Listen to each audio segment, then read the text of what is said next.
Hi అండి, అందరికీ నమస్తే. ఈరోజు బుధవారం కదండి, ఏం వండుకున్నారో. నేనైతే గుడ్లు అండ్ నెత్తళ్ళు బెండకాయ పులుసు పెట్టేస్తున్నాను. ఫస్ట్ ఆఫ్ ఆల్ గుడ్లు వేపేసుకుందామా.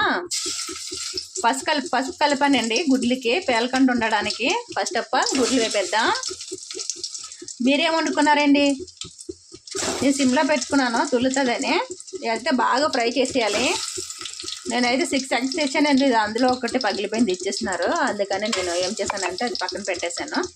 అందుకే 5 పెట్టాను. కావలిస్తే ఆమ్లెట్ ఏమన్నా వేసేద్దాంలే పిల్లలకని. చూడండి, గుడ్లు అయితే బాగా ఫ్రై అయ్యాయి. మనకి పులుసు కదా, కొంచెం బాగా వేస్తేనే బాగుంటుంది పులుసు అనేది. ఈ నెత్తల్లోని కొంచెం ఒక 4-5 బెండకాయలు వేసామంటే టేస్ట్ అయితే సూపర్ వస్తుందండి. ట్రై చేయండి. గుడ్లు, ఎండుచేప, బెండకాయ, దీంట్లో వంకాయలు కూడా వేసుకుంటారు, తర్వాత ములంకాళ్ళు వేసుకుంటారు. అంటే మన ఇష్టమే కాంబినేషన్స్ వేసుకుంటే, మన తినేదాన్ని బట్టి. గుడ్లు అయితే అయిపోయినాయండి. తర్వాత నెత్తలు వేసేసి కొంచెం లైట్గా వేపేసుకోవాలా. నెత్తల్లో బాగా వేపుకున్నాక మనం మిగతా ప్రాసెస్ అనేది చూద్దాం.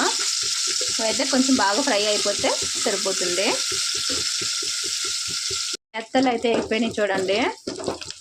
సిమ్లోనే పెట్టి అయిపోయినాయండి, మళ్ళీ మాడిపోతాయని. ఎందుకంటే మళ్ళీ కూర రెడీ అయ్యాక మనం వేసుకుంటే సరిపోతుంది, ముక్కలు అయ్యి అవ్వకుండా ఉంటుంది. వేగిపోయినాయి. తర్వాత మనం ఉల్లిపాయలు, పచ్చిమిర్చి అనేది యాడ్ చేసేద్దాం.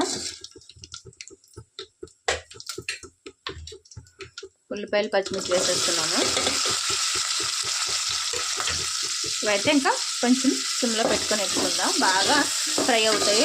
బాగా కూర కూడా బాగా టేస్ట్ ఉంటుంది. ఇవైతే బాగా వేసుకుందాం. అయితే మగ్గినవి నేను 3 టమాటాలు తీసుకున్నాను. ఎందుకంటే మనం చింతపండు పులుసు వేస్తాం కదా, అందుకని నేను 3 తీసుకున్నాను. నేను చింతపండు నానపెట్టుకున్నాను ఆల్రెడీ పులుసు చేసేకి, అందుకనే 3 వేసుకున్నాను టమాటాలు. మీకు ఎన్ని కావాలన్నీ దాన్ని బట్టి వేసుకోండి, సరేనా. ఉల్లిపాయలు, టమాటాలు మగ్గిపోయినాయండి. ఇప్పుడైతే మనం కొంచెం కారం, ఉప్పు వేసేసుకుందాం. కారం ఎంత వేసుకుంటారంటే నేనైతే 2 స్పూన్లు వేస్తున్నాను.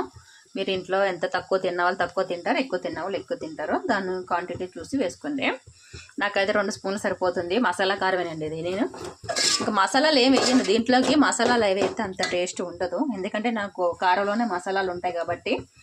నెక్స్ట్ వచ్చేసి సాల్ట్ వేసేస్తున్నాను కూరకు సరిపడగా. కావాలితే మనం మళ్ళీ మరిగినాక, పులుసు మరిగినాక మళ్ళీ మనం టేస్ట్ చూసుకుని మళ్ళీ 2 యాడ్ చేసుకుంటే సరిపోతుంది. ఫస్ట్ ఆఫ్ ఆల్ కొంచెం కొంచెం వేసుకోండి, ఎక్కువ వేసేసుకోవద్దు. ఇప్పుడైతే చింతపండు పులుపు వేసేసుకుందాం. అంటే పులుపు అయితే వేసేసానండి. మనం ఇది కొంచెం మరిగినాక గుడ్లు, నెత్తల్లో, తర్వాత బెండకాయలు కూడా పులుసు మరిగాక వేస్తేనే బాగుంటుందండి. అలాగైతేనే కొంచెం మరగాల. మరిగిన తర్వాత ఒక పొంగు వస్తే మనం మిగతాది వేసేసుకుందాం. అయితే మనం గుడ్లు, ఎండుచేప వేసేసుకుందామండి. కొంచెం పులుసు మరిగింది. గుడ్లును ఇది నెత్తల్లో, ఎండుచేపలు కాదు. ఎండుచేపల్లో కూడా వేసుకోవచ్చండి బెండకాయ, సూపర్ ఉంటుంది. మా ఆయనకి బెండకాయలు అయితే చాలా ఇష్టము, అందుకనే బెండకాయలు ఉన్నాయి ఇంట్లోని, అందుకే వేస్తున్నాను.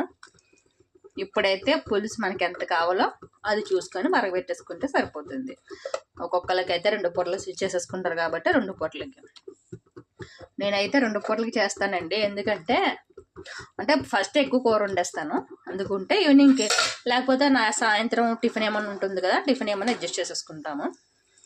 ఓకేనా ఫ్రెండ్స్, ఇదైతే బాగా మరగాలి పులుసు. మరిగినాక మీకు చూపిస్తాను. మరుగుతుంది కదండి, కొంచెం కరివేపాకు వేద్దాం. కొత్తిమీర లేదు, కరివేపాకు వేస్తున్నాను.